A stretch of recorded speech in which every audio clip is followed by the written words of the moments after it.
शंकर को चढ़ा सकते हैं। चावल का दाना शंकर जी को चढ़ाते क्यों है, पहले तो वो समझ लें। बेलपत्री का तो महत्व आपको बार बार बताया कि बेलपत्री शिव जी को क्यों चढ़ाई जाती है। एकादशी के दिन शंकर भगवान को चावल का दाना चढ़ाना चाहिए कि नहीं चाहिए। किसी ने पूछा कि चावल का दाना एकादशी पर भगवान शंकर को चढ़ा सकते हैं, चावल का दाना शंकर जी को चढ़ाते क्यों है, पहले तो वो समझ लें। बेलपत्री का तो महत्व आपको बार बार बताया कि बेलपत्री शिव जी को क्यों चढ़ाई जाती है, कहीं रोग के लिए, कहीं बीमारी के लिए, कहीं किस कार्य के लिए, कहीं कोई कार्य के लिए, कहीं कोई कार्य के लिए। चावल का दाना अगर हम शंकर भगवान को चढ़ा रहे हैं तो क्यों चढ़ा रहे हैं, उसका कारण क्या है। चावल का दाना शिव को चढ़ाने का केवल एक कारण रहता है कि चावल को अक्षत कहते हैं। अक्षत का मतलब होता है अक्षय।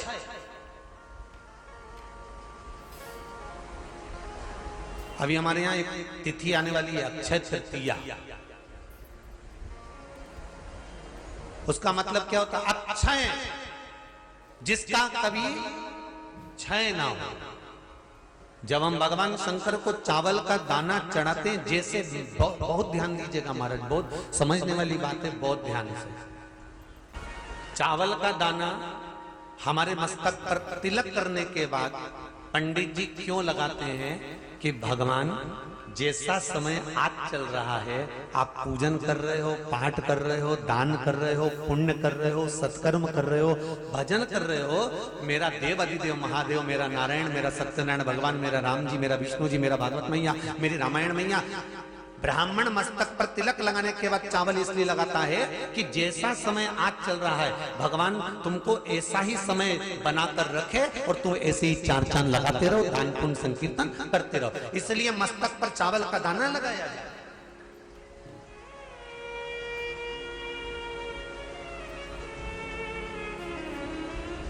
कोई मर जाता है,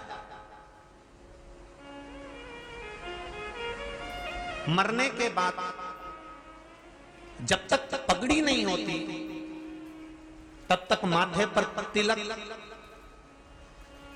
चावल का दाना लगाया जाता है।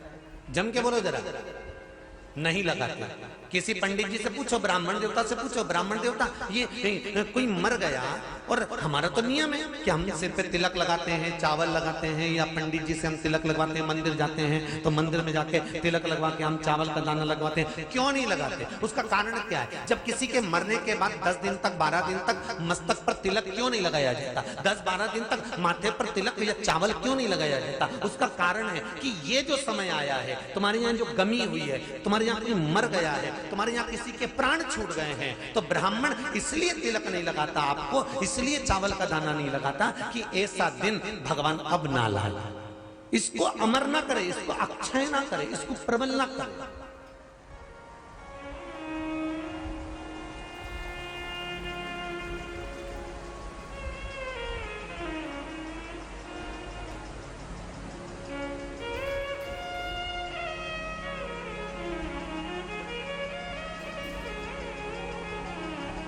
और जब चावल का दाना, तो यहां शिव महापुराण की कथा करेगी, चावल का दाना हम शिव जी को क्यों चढ़ाते हैं, भगवान को क्यों समर्पित करते हैं, भगवान की पूजन में अक्षत क्यों समर्पित करते हैं, चावल क्यों समर्पित करते हैं, उसका कारण क्या है। तो कहा, आज मैंने जब चावल का दाना आपको समर्पित करा है, जिस भाव से, जिस विश्वास से, जिस श्रद्धा से, जिस मन से मैं आपको रिझा रही हूं, हे भोलेनाथ मेरी ये मनोकामना पूर्ण कर, इसको अक्षय कर देना, इसको अमर कर देना, बस इतनी कृपा आप कर। किसी ने पूछा एकादशी के दिन चावल चढ़ाए कि नहीं चढ़ाए, तो यहां तो सीधी सीधी बात है, बीमारी देखकर थोड़ी ना आती है कि नवरात्र चल रहे हैं कि सावन का सोमवार चल रहा है, बीमारी तो बीमारी। तुम चावल मत खाओ। तिरुपति कौन कौन गया, हाथ उठाओ, ठीक है। जगन्नाथ जी कौन कौन गया, हाथ उठाओ, हाँ ठीक है। द्वारका जी कौन कौन गया, हाथ उठाओ, ठीक है। बद्रीनाथ कौन कौन गया, हाथ उठाओ, ठीक है। एकादशी के दिन कभी तुम बद्रीनाथ चले जाओ, एकादशी के दिन तुम द्वारका चले जाओ, एकादशी के दिन तुम तिरुपति चले जाओ, एकादशी के दिन तुम जगन्नाथ चले जाओ, एकादशी के दिन तुम्हारी मर्जी पड़े भगवान के किसी धाम में चले जाओ, और भगवान को भोग लगा हो और उनकी थाली को झांक कर देखना, उसमें चावल जरूर मिलेगा, उसमें ऐसा नहीं है कि चावल नहीं मिलेगा।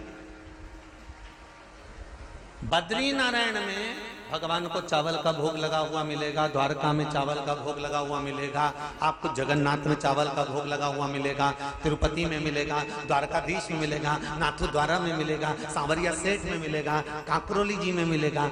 आप जहां जाओगे वहां पर एकादशी के दिन भगवान को चावल आएगा, क्योंकि भगवान के लिए परहेज नहीं है। जो काम में डूबा हुआ है, जो आसक्ति में डूबा हुआ है, जो लोभ में डूबा हुआ है, जो वासनाओं में डूबा हुआ है, जो तृष्णा में डूबा हुआ है, और जो माता के गर्भ से जन्म लिया, एकादशी के दिन चावल उसको नहीं खाना।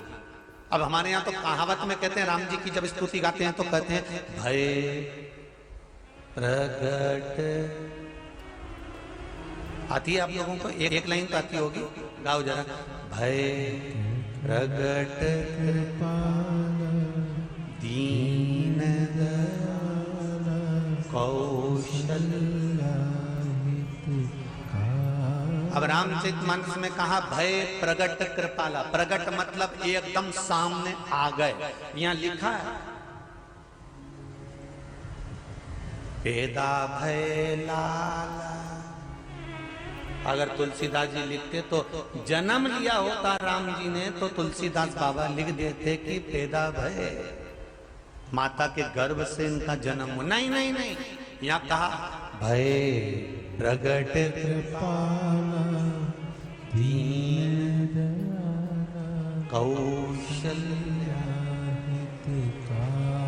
यहाँ प्रगट भय। एकादशी के माता पिता कौन है? सबसे पहले एकादशी का व्रत किसने रखा था?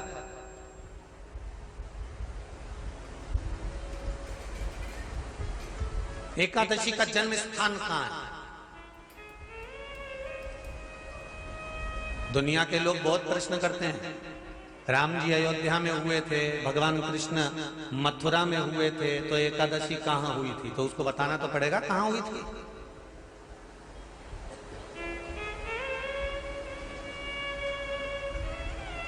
उसमें हमने वर्णन किया कि एकादशी के माता पिता कौन है, एकादशी का व्रत सबसे पहले किसने करा, एकादशी का जन्म कहां हुआ, एकादशी को क्यों चावल नहीं खाते, एकादशी के दूसरे दिन चावल का दाना खाना क्यों जरूरी है।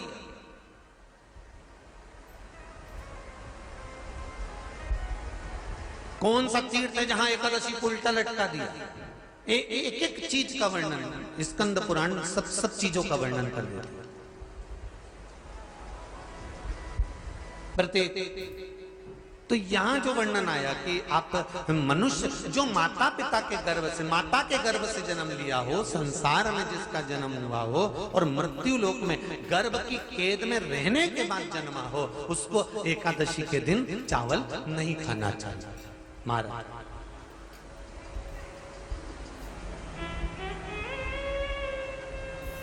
पर यहां शास्त्र ये नहीं कहता कि भगवान को चावल नहीं चढ़ाना चाहिए। यहां शास्त्र कहता है आप शिव जी को चाहे एकादशी हो, चाहे द्वादशी हो, चाहे प्रदोष हो, चाहे पूर्णिमा हो, चाहे अमावस्या हो, चावल का दाना आप भगवान शिव को समर्पित कर सकते हो और ज्यादा नहीं। शंकर कभी ये नहीं कहते कि मुझे बहुत सारा चढ़ा। शंकर जी की कथा कहती है कितना, मात्र एक चावल का दाना। हम तो उनसे भी कहेंगे जो लोग कहते हैं ना कि हम आज हमारा सावन का महीना है तो आज हमें भगवान को 1.25 लाख बेलपत्र चढ़ाएंगे, तो कोई कहता हम 1000 बेलपत्र चढ़ाएंगे, तो कोई के हम 5000 चढ़ाएंगे, कोई के हम 50,000 चढ़ाएंगे। मेरा निवेदन केवल इतना है, तुम तो एक चढ़ा। और ये भी जरूरी नहीं है, एक बेलपत्र भी कब चढ़ाई जाती है शंकर भगवान को, जब तुमने किसी एक बेलपत्र का पेड़ लगाया होगा और वो पेड़ बड़ा हो गया होगा, तब तुम हकदार बनते हो कि किसी के पेड़ की बेलपत्र तोड़कर शिव को चढ़ाई जाए। दशमी, एकादशी और द्वादशी। एकादशी का व्रत, दशमी की रात्रि को जो आप भोजन करें वो सात्विक करें। एकादशी के दिन भोजन ना करें, अन्न का भाग ग्रहण ना करें। अन्न का भाग ग्रहण ना करें।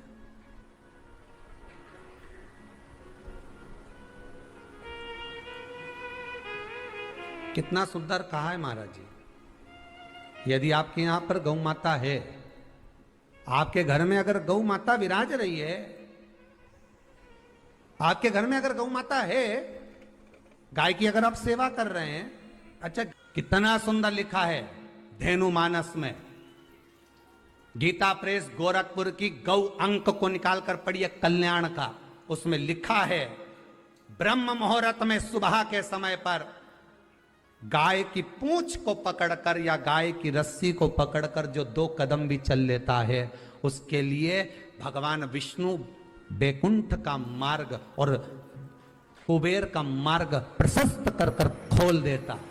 जरा पढ़िए धेनु मानस को पढ़िए, गौ अंक पढ़िए, गीता प्रेस गोरखपुर का कल्याण का अंक निकाल कर पढ़िए कि गाय का मात्र रस्सी पकड़कर 2 कदम चलने वाले के लिए मार्ग प्रशस्त हो जाता है। एकादशी के दिन अगर आपका व्रत है तो आप भूलवश भी डब्बे में रखी हुई रोटी गाय को ना देते हुए कुछ थोड़ा सा फल, फलहार, कोई केला, कोई सेब, जो आप खाते हो, अंगूर, पपीता, जो आप ग्रहण कर रहे हो, उसका थोड़ा सा भाग आप गाय को प्रदान करो, आप गाय को दीजिए।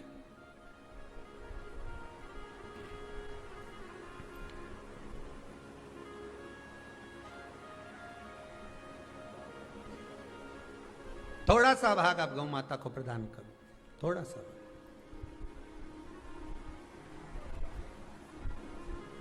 सारे व्रतों में केवल एक व्रत ऐसा होता है एकादशी का, जिसका उद्यापन पहली एकादशी पर भी कर सकते हो।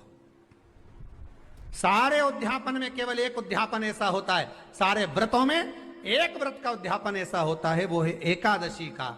ये जरूरी नहीं कि 26 पूरी होगी तभी तुम करोगे, या तो पहली में ही कर लो या फिर 26 पूरी हो तब कर। पर उद्यापन अगर तुमको ऐसा लगे कि हाँ मैं अभी तो जीऊंगी हो, अभी तो हमारा बाल भी धोला नहीं हुआ, तुमको ऐसा लगे तो अभी तो मैं तो बढ़िया, तो फिर भले मत करो। पर एकादशी का नियम कह रहा है, एकादशी का यहाँ 18 नियम में से एक नियम कह रहा है कि एकादशी का उद्यापन पहली एकादशी पर भी हो सकता है, पहली पर भी कर सकते, फिर तुम्हारा मन पड़े तब। क्यों? तो पहली पर करने से क्या फल मिलेगा?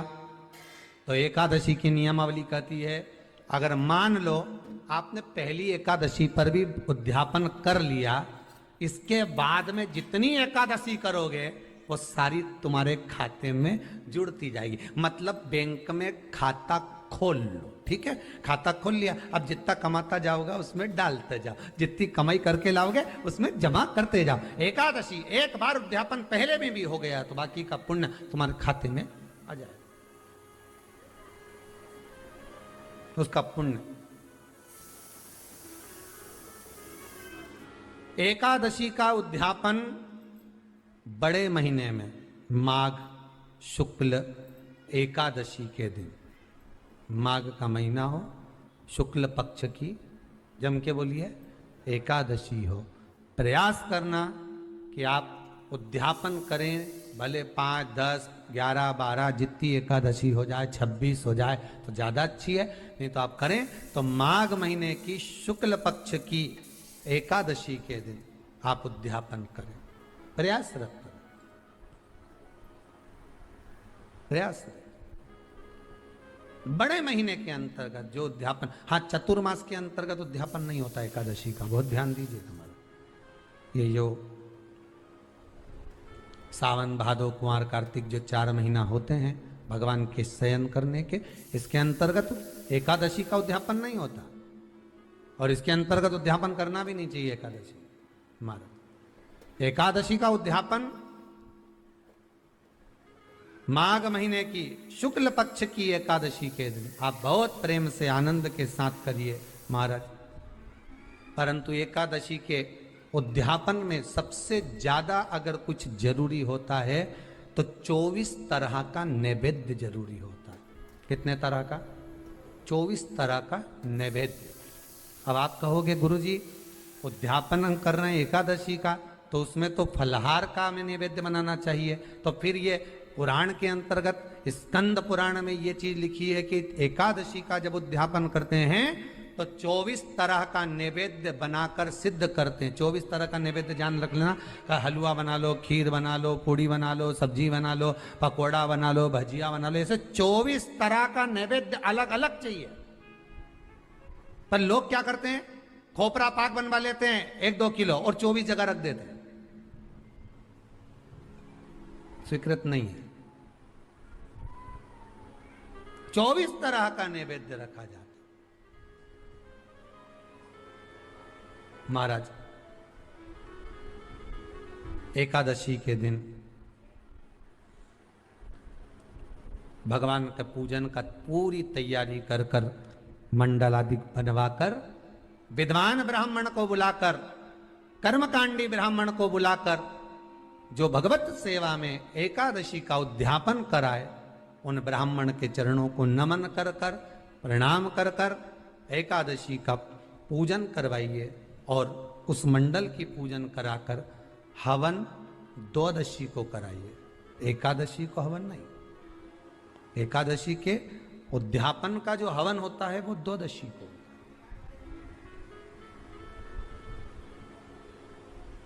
एकादशी का उद्यापन द्वादशी का बड़े प्रेम से आप खूब आनंद से हवन पूजन कराओ। पूजन कराने के बाद, हवन कराने के बाद 26 जोड़े ब्राह्मण ब्राह्मणी के बुलाकर भोजन कराकर उनको भाव से जो आप समर्पित कर सकते हो, जितनी आपकी सामर्थ्यता हो, उस सामर्थ्यता के अनुसार आप दान धर्म पुण्य करो, आप उन्हें प्रदान करो। और बन सके तो एकादशी की रात्रि को भी जागरण करें और द्वादशी के दिन जिस दिन हवन करें उसकी भी रात्रि को कुछ जागरण करें।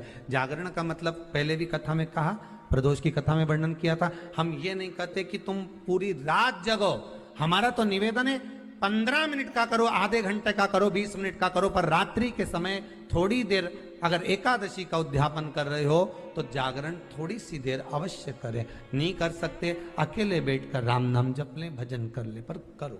ये नारी के मुख से अगर एक बार निकल जाए कि मेरी जिंदगी तुमसे विवाह कर कर बेकार हो गई, उस समय नारी का साथित्व समाप्त हो जाता है। इसलिए माताओं आपसे निवेदन है, जिंदगी में सारी लड़ाई लड़ना, सब कुछ बोलना, पर अपने पति से यह मत कहना कि तुमसे विवाह कर कर मेरी जिंदगी बेकार हो गई, क्योंकि विवाह तुमने किया है पर भाग्य उसने लिखा है। भाग्य लिखने वाला वो है। और आपसे फिर निवेदन करूंगा, राम मंदिर जाओ, कृष्ण मंदिर जाओ, शिव मंदिर जाओ, भवानी के मंदिर जाओ, तुम्हारे 33 कोटि देवताओं के मंदिर चले जाओ, गणेश जी के मंदिर जाओ, तुम्हारी मर्जी पड़े उस देवता के मंदिर जाना, कोई तुम्हारा भाग्य नहीं बदल सकता। जो तुम्हारी किस्मत में लिखा है वो तुमको भोगना पड़ेगा। तो बदलेगा कौन? तो उसका भी प्रमाण हमारे यहां शिव महापुराण कहती है। एक पारो नाम की विधवा स्त्री थी।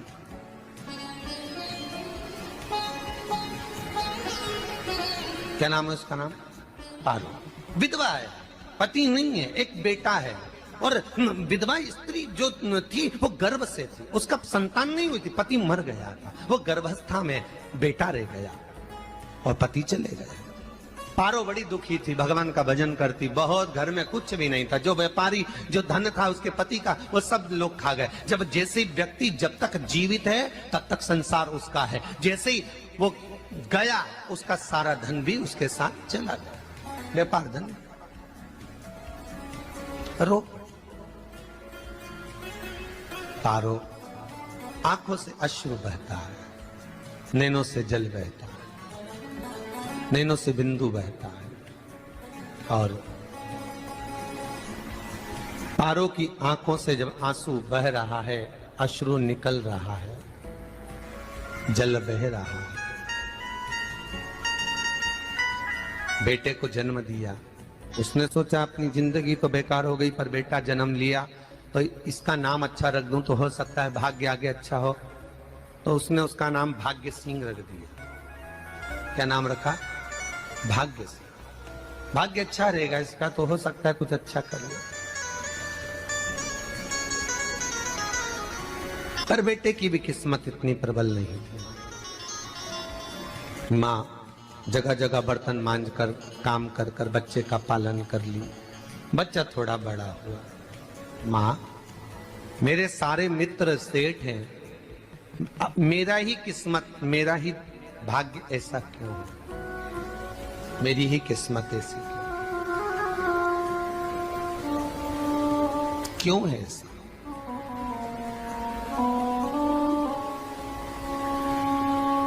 माँ मेरी किस्मत में इतना दुख क्यों लिखा है? माँ भोजन तक हमको समय पर नहीं मिलता, हमारा भाग्य ऐसा क्यों है? माँ हमारी किस्मत ऐसी क्यों है? माँ कहती है बेटा जो ललाट पर लिखा उसे कौन टाल सका। माँ बच्चों को समझाती है, माँ बच्चों को कहती है, धीरे धीरे समय निकलता है। माँ एक बार बता माँ, तू कहती है कि सब भगवान ने लिखा है भाग्य में, तो भगवान का मिलेगा मुझे बता दे। माँ बोलती है ऐसी कोई जगह नहीं जहाँ भगवान नहीं, वन में मिलेगा। हाँ मिलेगा। माँ का कहना मानकर भाग्य सिंह वन में चले गया और घने जंगल में भाग्य जब गया भाग्य सिंह, और घने जंगल में जब पहुंच गया, ढूंढते ढूंढते ढूंढते ढूंढते ढूंढते तो भी भगवान तो भगवान, भगवान की छाया तक नहीं मिली, भगवान की छाया तक। आंखों में जल भर गया, बेहोश होकर गिर गया। शाम का समय था, विष्णु और लक्ष्मी निकल कर जा रहे थे। लक्ष्मी और विष्णु जाते जाते उसको देखकर रूप बदल के उसके पास गए।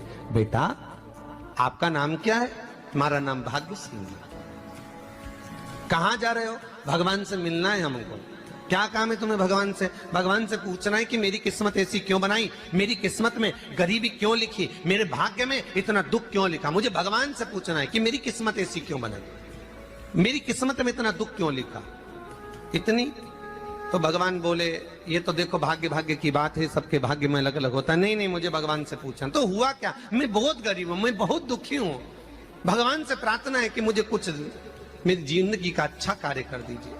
लक्ष्मी जी को दया आ गई, नारायण से बोले प्रभु इसको कुछ दे दो, थोड़ा सा इसके ऊपर कृपा कर दो। नारायण बोले इसके भाग्य में नहीं है लक्ष्मी, इसके भाग्य में नहीं है लक्ष्मी। लक्ष्मी मैं देवी दूंगा तो इसकी किस्मत में नहीं है।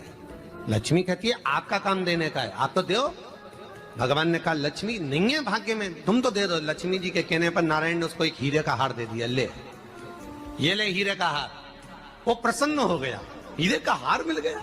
और हार लेकर वो चला, और चलते चलते उसने सोचा मेरी मम्मी को दूंगा, मेरी माता को दूंगा, माँ बड़ी प्रसन्न हो जाएगी। हीरे का हार लेकर जा रहा था। हार ले जाते उसको रास्ते में इतने में उसको तुरंत उसी समय पर कहीं सोचादि कर्म के लिए जाना पड़ा। उसने सोचा इस हार को इस पत्थर पर रख देता हूं, अभी आऊंगा वापिस इस हार को उठाकर घर लेकर चले जाऊंगा। और सोचादि कर्म के लिए वो चल दिया। गया, हाथ धोकर आया, इतने में चील उड़ती उड़ती आई, उसका हार लेकर चली गई। आके रोने लगा, माँ को जाकर कहा माँ किस्मत तो देख, इतना जोरदार हार मिला था हीरे का, पर भाग्य में नहीं था, नहीं मिला। इतने में वो रोता रोता तुरंत फिर भगवान के पास गया, रोता विलकता फिर पहुंच गया वन के अंदर। फिर भगवान मिले। भगवान ने पूछा अब क्या हुआ? प्रभु मेरा हार तो वो हीरे का, मेरा हीरे का हार ले गई चील। भगवान बोले देख भैया हम तो तेरी किस्मत में था, वो कर दिया, अब आगे तू एक काम कर, ब्रह्मा जी से जाके मिल। ब्रह्मा जी कहाँ मिलेंगे? यहां से आगे जा, ब्रह्मा मिल जाए। ब्रह्मा के पास गए। ब्रह्मा जी ने कहा क्या हुआ? ब्रह्मा जी मेरे भाग्य में गरीबी लिखी है, कुछ अच्छा कर दीजिए। ब्रह्मा जी कहते हैं तुम्हारा भाग्य में जो लिखा है वो तुम्हें भोगना पड़ेगा। नहीं नहीं आप कृपा करो। लक्ष्मी जी ने नारायण से कहा इसको कुछ कृपा कर दो। तो भगवान ब्रह्मा जी ने कहा चलो इसका भाग्य बदलने के लिए एक हीरे की अंगूठी दे देता हूं। भगवान ने उसको हीरे की अंगूठी दे दी। अब हीरे की अंगूठी दी, फिर वो लेकर चला। इतना खुश था अब मुझे हीरे की अंगूठी मिल गई, अब मुझे हीरे की अंगूठी मिल गई। इतना प्रसन्न होकर जा रहा था, इतने में इसको लग गई प्यास। इसने सोचा पानी पी लूं। पानी पीने के लिए इसने मुंह को करा नीचे, जेब में रखी थी अंगूठी, वो पानी में लुढ़क गई। लुढ़कते से एक मछली निगल गई, अंगूठी भी हाथ से। देखिए कोई कितना भी साथ दे दे, पर भाग्य में अगर सुख लिखा होगा तो वो अपने आप मिलेगा नहीं। फिर आया, फिर मां से कहा मां ऐसा हो,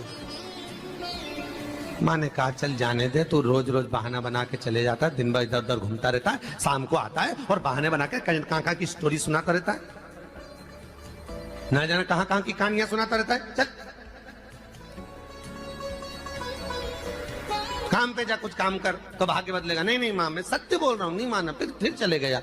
नारायण ने कहा एक काम करो, अब तुम शंकर जी के पास जाओ। शिव जी के पास गए। भोलेनाथ जी ने उसको हीरे की पोटली दे दी।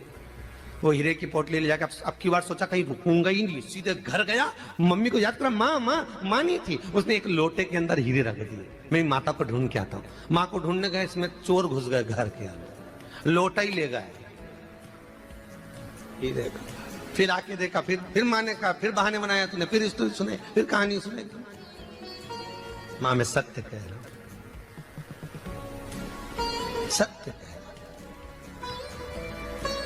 आखिरी में हार गया। फिर भगवान विष्णु और ब्रह्मा ने एक ही बात कही, तू शंकर के मंदिर की चौखट पर जा। वहां क्या करना पड़ेगा मुझे? कुछ मत करना, केवल उसकी चौखट पर जाकर उसका दीदार करना, उसका दर्शन करना। उससे क्या होगा? भगवान विष्णु और ब्रह्मा कहते हैं 33 कोटि देवताओं के पास जाएगा तो कुछ नहीं होने वाला, पर शंकर के दरवाजे पर भाग्य देवी रोज प्रतिदिन झाड़ू लगाती है। कौन झाड़ू लगाती है? भाग्य देवी। आपसे निवेदन है, बहुत सुंदर कथा है, इससे समझना कि विष्णु ब्रह्मा राम कृष्ण आदि 33 कोटि देवताओं के पास तुम चले जाओ, कोई तुम्हारा भाग्य नहीं बदल सकता। हाँ, अगर भाग्य देवी का तुम स्मरण करो, किसी मंदिर में जाना तो ये भगवान से कहना भगवान लक्ष्मी दो, भगवान से लक्ष्मी मत मांगना, भगवान से कहना मेरा भाग्य ऐसा कर दो, या भाग्य देवी की कृपा मुझ पर बरसा दो जिससे मेरा भाग्य बदल जाए, कुछ अच्छा हो जाए मेरी जिंदगी में। तो जाके शंकर के मंदिर के बाहर खड़े हो, भाग्य देवी मां झाड़ू लगाती है, भाग्य देवी उनकी चौखट पर बैठी रहती है। तू जा, उससे क्या होगा? बस देवता तो तेरी जिंदगी बदलने के लिए कब से इंतजार कर रहे हैं, पर तेरा भाग्य नहीं बदल पा रहा। तेरा भाग्य बदलेगी तो भाग्य देवी ही बदलेगी। गया, शिव मंदिर के दरवाजे पर जाकर खड़ा हो जाता, भीड़ होती तो दरवाजे से दर्शन कर लेता, बाबा से नयन मिलाता, रोज प्रतिदिन जाता। एक दिन शंकर जी ने भाग्य देवी से कहा, देवी इसका भाग्य बदल दो। देवी कहती है, भोलेनाथ इसकी किस्मत में ब्रह्मा जी ने यही लिखा है दुख, इसकी किस्मत में ठोकरें खाना ही लिखा है। भाग्य देवी तुम मेरे दरवाजे की झाड़ू लगाती हो, आज इसके भाग्य की झाड़ू लगाई। भाग्य देवी ने कहा, भोलेनाथ आप कह रहे हो? हाँ मैं कह रहा हूं, क्योंकि मेरे दरवाजे पर इतने दिन से रोज आ रहा है और मेरे दरवाजे से खाली चले जाए अच्छा नहीं लगता। भाग्य देवी ने भाग्य बदला। एक सोने का सिक्का झाड़ू लगाते लगाते दरवाजे पर पटक दिया। उस सोने के सिक्के को लेकर वो चला और सोने के सिक्के को ले जाकर उसने माता को दिया। अब भाग्य कैसे बदलता है वो देखिए। सोने का सिक्का लेकर गया और तुरंत वो सोने का सिक्का घर में पहुंचा। रात से ठाठ हो गया, बेचकर भोजन की व्यवस्था करी। एक दिन माँ ने सोचा कुछ ऐसा करूं कि मैं मछली का व्यापार करूं, और मछली खरीदने के लिए गई। और मछली खरीदने के लिए गई, जो मछली मिली दे तो दी व्यापारी ने, परंतु घर लाते लाते वो मर गई। मरा तो काटा तो इसमें से हीरे की अंगूठी मिल गई। अंगूठी तो मिली, इतने में माँ ने कहा देखो भगवान ने बड़ी कृपा करी, हीरे की अंगूठी मिली। बेटे ने कहा ये मेरी ही अंगूठी है। मछली निगल गई थी। माँ ने कहा बेटा जाओ, थोड़ा आज ब्राह्मण भोजन करने आएंगे, थोड़ी लकड़ी काट कर लिया। बेटा लकड़ी काटने गया, एक पेड़ पर, सूखे पेड़ पर चढ़ा लकड़ी काटने के लिए। काटते काटते उसको पेड़ की डाली पे एक हार टंगा हुआ दिख गया। वो हार वही था जो हीरे का चील लेकर गई थी। वो हार प्राप्त हो। आते आते रास्ते में प्यास लगी, सोचा कहीं एक आध बर्तन मिल जाए, पड़ा हुआ तो लोटा पड़ा हुआ मिल गया जिसमें हीरे पड़े हुए थे। जब भाग्य चलता है तो सारी रास्ते अपने आप खुलते खुलते खुलते खुलते चले जाते हैं। जब भाग्य नहीं चलता तो चाहे कोई हीरा दे दे, चाहे कोई सोना चांदी दे दे, चाहे कोई फैक्ट्री खुलवा के दे दे, तो भी कुछ दिन में ठप्प हो जाए। भाग्य चलेगा तो धन आएगा, भाग्य नहीं होगा नहीं। तो भी कुछ मत करो, क्या करना है बोलो तो। जब भाग्य अगर दिक्कत दे तो कहीं जाने की जरूरत नहीं है, एक ही काम करना है, शंकर के दरवाजे पर जाकर उसका दीदार करना। नमस्कार, आप सभी का स्वागत है आज फिर से हमारे चैनल संस्कारी बेटी पर। आज हम सुनेंगे निर्जला एकादशी की कहानी। तो चलिए, ओम नमो भगवते वासुदेवाय नमः का नाम लेकर हम कहानी शुरू करते हैं। एक समय की बात है, एक नगर में एक जाट रहता था। उसकी नई नई शादी हुई थी। शादी के बाद वो पहली बार अपनी पत्नी को लेने ससुराल जा रहा था। वह अच्छे और नए वस्त्र पहनकर तैयार होकर ससुराल के लिए रवाना होता है। रास्ते में उसने देखा एक तालाब में एक गाय पानी पीने के लिए उतरी है। वह ज्येष्ठ माह का महीना था। वो गाय अपनी प्यास को तो बुझा लेती है, लेकिन तालाब में डूबने लगती है और वो वहाँ उस जाट को देखकर कहती है, अरे मुसाफिर, मुझे इस दलदल से बाहर निकाल दो। तब जाट बोला, नहीं नहीं गऊ माता, मेरे कपड़े गंदे हो जाएंगे। मैं पहली बार अपनी पत्नी को लेने ससुराल जा रहा हूँ। इस पर गाय कहती है, आज निर्जला एकादशी है, मैं तुझे वरदान दूंगी जिससे तेरी 7 पीढ़ियाँ तर जाएंगी। लेकिन जाट नहीं माना। नाराज होकर गाय बोली, अगर तू मुझे नहीं निकालेगा तो मैं तुझे श्राप दे दूंगी। परंतु जाट नहीं माना। इस पर गऊ नाराज होते हुए कहती है, मैं तुझे श्राप देती हूँ, अब से 8 पहर के बाद तू गधा बन जाएगा। श्राप सुनते ही जाट डर गया और गऊ माता से माफ़ी मांगने लगा, लेकिन तब तक गाय तालाब में पूरी तरह डूब चुकी थी। यह देखकर जाट उदास हो गया और उदास मन से ही ससुराल पहुँचा। वह जमाई को देखकर ससुराल में सब खुश हुए, लेकिन उसने वहां जाकर जिद पकड़ ली थी, मेरी पत्नी को अभी विदा कर दो, हमें जाना है। सभी ने उससे बहुत विनती की, किंतु वह नहीं माना। वहाँ के लोगों ने कहा, कुछ समय यहाँ रुको, लेकिन वह नहीं माना। उसने घर जाने की रट लगा रखी थी। तब उसकी पत्नी ने कहा कि सब रोक रहे हैं तो क्यों नहीं रुक जाते हो। तब जाट ने अपनी पत्नी को श्राप के बारे में सारी बात बता दी। श्राप की बात सुनकर उसकी पत्नी उसके साथ घर को रवाना हो गई। घर पहुंचने के कुछ समय बाद जाट गधा बन गया। उसकी पत्नी उसे घर में लेकर बैठी रही। धीरे धीरे घर का सारा राशन और धन खत्म हो गया तो जाट ने अपनी पत्नी से बोला, मुझे लेकर कहीं बाहर मजदूरी करने ले चलो। वो दोनों नगर के राजा के यहाँ मजदूरी करने पहुँचे। राजा का यहाँ खुदाई का काम चल रहा था। उसकी पत्नी अपने सर पर मिट्टी रखकर मिट्टी धोती और सभी मजदूर उसे देखकर बोले, अरे बहन, जब तेरे पास गधा है तो तू इस पर बोझ क्यों नहीं रखती है, तुम खुद क्यों उठाती हो। एक दिन ऐसा होते हुए राजा ने देखा तो राजा ने उससे पूछा, तुम्हारे पास गधा है तो तुम क्यों बोझ उठाती हो। तब वो बोली, महाराज, ये गधा नहीं, मेरा पति है, इसने गाय का श्राप लगा है। उसने राजा को सारी बात बता दी। राजा ने पंडित को बुलाकर इसका उपाय पूछा, पर पंडित ने कहा, जिस व्यक्ति ने अपने जीवन काल में 101 ग्यारस की हो और वह इसका फल इस गधे को दे दे तो ये फिर से मानव बन जाएगा। फिर राजा ने पूरी नगरी में ऐलान करवा दिया कि जिसने भी 101 ग्यारस की हो वह अपना ग्यारस का फल इसे दे दे तो मैं उसे अपना आधा राज्य दे दूंगा। लेकिन पूरे नगर में ऐसा कोई नहीं था जिसने 101 ग्यारस करी हो। किसी ने 10, किसी ने 11 तो किसी ने 21 ग्यारस की थी। तभी एक बुढ़िया आई और बोली, राजा मैंने पूरी 101 ग्यारस की है। राजा बोला, तो तुम अपनी ग्यारस इस गधे को दे दो, मैं तुम्हें मुँह मांगा वरदान दूंगा। बुढ़िया बोली, महाराज मैं धन लेकर क्या करूँगी, मैं आज हूँ कल नहीं, ऐसे तो 11 मैं दे दूँगी, लेकिन एक निर्जला एकादशी को मैं किसी को नहीं दूँगी।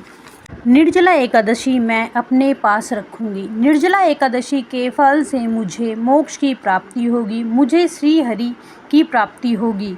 ऐसा कहकर उस बुढ़िया ने अपनी 111 का फल उस गधे को दे दिया और वह उस 11 के फल से 111 के फल से फिर से इंसान बन गया, लेकिन एक 11 की कमी से उसका पूरा शरीर इंसान बन गया, लेकिन गधे की पूंछ उसके शरीर से नहीं हटी। तो ये थी निर्जला एकादशी की कहानी। आपको ये कहानी कैसी लगी कमेंट करके ज़रूर बताएं और हमारे चैनल संस्कारी बेटी को लाइक एंड सब्सक्राइब करें। ओम नमो भगवते वासुदेवाय नमः। भगवान आप सबके घर में सुख समृद्धि लाए।